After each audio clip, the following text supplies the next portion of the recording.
Easy. Right. Rant time. I've just found out that Tommy Robinson is not receiving the emails that is being sent to him by his supporters. Ezra Levant has released a report on his visit to Tommy. And I will include a link to that video if you've not seen it already. Have a watch of that, because it's a little bit worrying. Whilst it would appear that he's being treated reasonably okay in there, he gets daily visits from the governor, he's got access to an exercise bike. It seems like a far cry from the way that he was treated in Onley last year. But that may change at any moment, as you well know. They could move him. And also, this thing about the emails is not good enough. Now, when I signed up to do this, to send mail to him, I found that it's done in a way that is making the prison service a mint in money, because you've got to take out a minimum of £5, which gives you about a dozen letters that you can send before you run out of credit. But for people that don't send a dozen letters, and it's all to do with printing costs and all that, but I think that the prison service are making a mint out of this.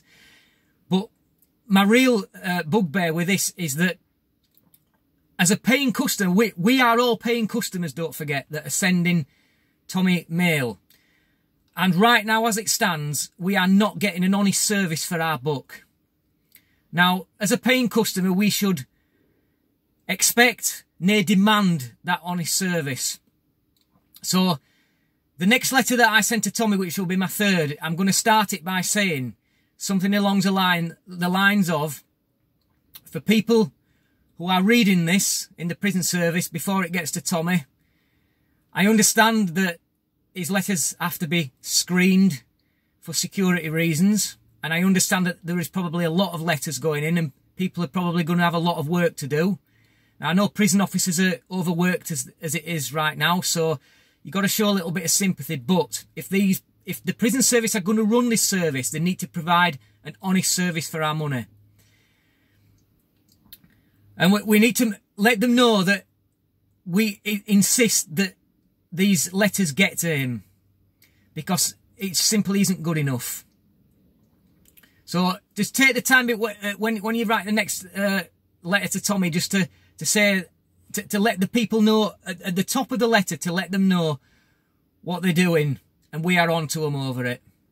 Just make sure that they know, and that Tommy keeps getting the letters, because from what I can tell right now, with about the couple of weeks that he's been there, that he's only received about a day's worth of these letters.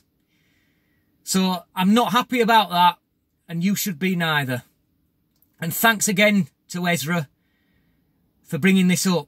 It's very important that we give Ezra our full support, and to send some funding, if you can, to Rebel Media to cover the cost of his flights, because he intends to come back again. I mean, he's putting himself out to an extreme level yet again to come from Canada. He came from Canada on what will have been about an 8-hour flight, just for an hour's visit to see Tommy in prison. And when he went there, he wasn't even allowed to take pieces of paper in. So he had to memorise everything that he wanted to find out. But you can trust Ezra to deliver the goods. If Tommy gets mistreated, he's going to report on it. He's going to tell the world. And they're not going to be able to cover it up this time. So, thanks for watching, and until next time, easy.